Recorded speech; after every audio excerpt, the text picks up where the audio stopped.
So another kind of framework for thinking about organizing, right? We on the last page we talked about, it's not just thinking or talking. It's not simply a method.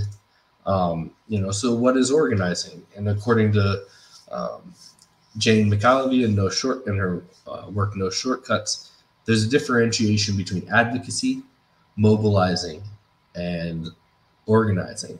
And you see a lot of this play out in the not-for-profit, industry, in the not-for-profit complex, right? So advocacy is supporting others, right? That's supporting the Sierra Club to speak on your behalf in favor of the environment, right? So you support others to create social change on your behalf, and it's based on the idea that elites with a seat at the table can influence the current system. Yet it doesn't usually involve ordinary people doing things, right?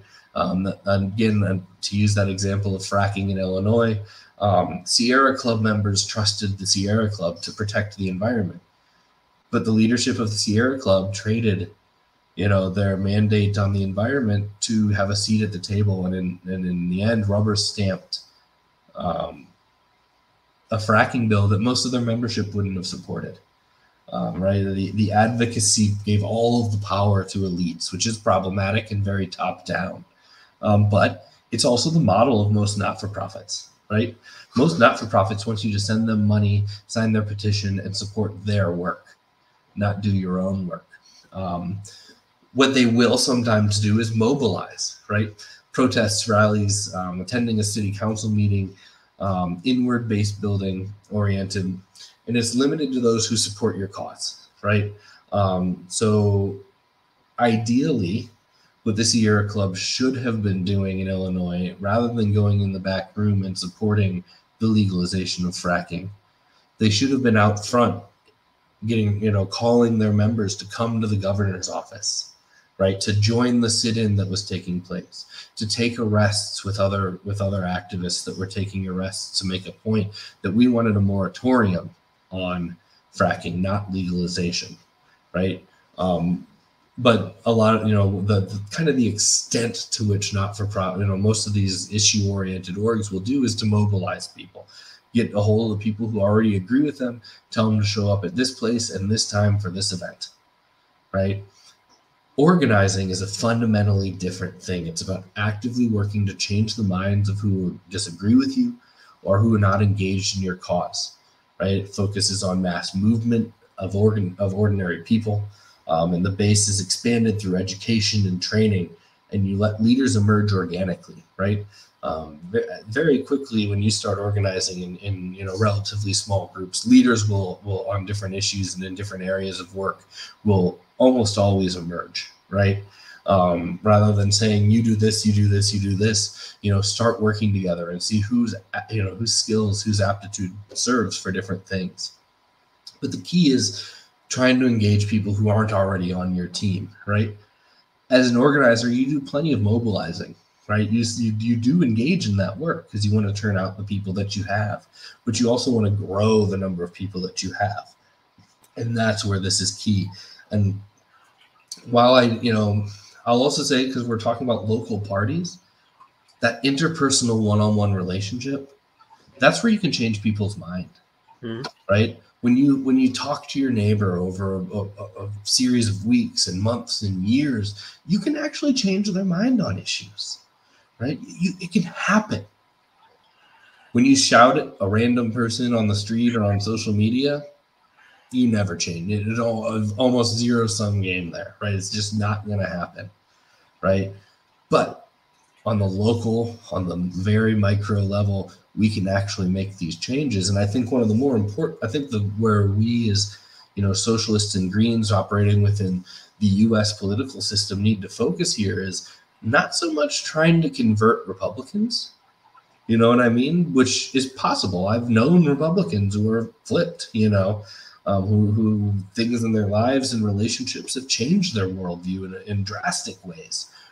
But our focus should be on the largest block of voters every single election, the ones that aren't engaged, Non-voters. They're the biggest opportunity we have. Most elections, they're the majority of the electorate, right? We don't need to flip a minority of Democrats, which are in a minority party, to gain power. The math doesn't work there, right? Our power is through organizing the disengaged, the alienated, right? They're not apathetic, right? They've just been lied to and screwed over by every politician of every stripe. And so they've rightfully said, I'm not going to participate in my destruction anymore. I'm not going to, support someone who's just going to stab me in the back. And they're struggling, right? The working class is struggling. So they have limited time and energy and resources to actually engage. But they're also the ones with going back to what we were talking about with material change, they're the ones with the material interest to change, right? They want to see it. So that's who, when we're talking about organizing, in my opinion, that's where our laser focus should be, right? The non-voting communities, people who have been completely alienated and left behind. When I was a community organizer in my town, I was working for a national campaign that was a front for SEIU healthcare union. And they wanted us to do this huge anti-Romney rally on the day that he was declared the presidential nominee in 2012. And I'm arguing with my bosses in DC, and I just kept telling them, no one in my neighborhoods cares about Romney. The worry isn't that any of them are going to vote for Romney, because they aren't. What they're going to do is they're not going to vote, because they have a Democratic city council member, they have a Democratic state house member, a Democratic state senate, a Democratic governor, a Democratic U.S. rep, a Democratic Senate, U.S. Senate rep, and a Democratic president, and their lot has gotten worse, right? The danger wasn't that they were going to flip to Republican. The danger was the very real reality that they were going to stay home. And so we really have to build those trusting relationships. And this is also where it's really important that we differentiate ourselves, right? Why are we any different? How are our policies going to end up any different? If we're just another gradation, a shade, a 1% shade left of Bernie, we might as well join Bernie. But we're not, right? Eco-socialist Greens are asking for a fundamentally different program than what capitalist progressive Democrats are. And we need to be able to express it, and we need to be able to sell it positively, and we need to be able to use it to motivate it as we build the relationships to get these non-voting communities engaged. Yeah, I agree. And I want to throw in real quick here that mobilizing versus organizing is not an either or. It's not that you would never do mobilizing, because, as it points out here, mobilizing is a base building activity. It activates the people that are already on your side.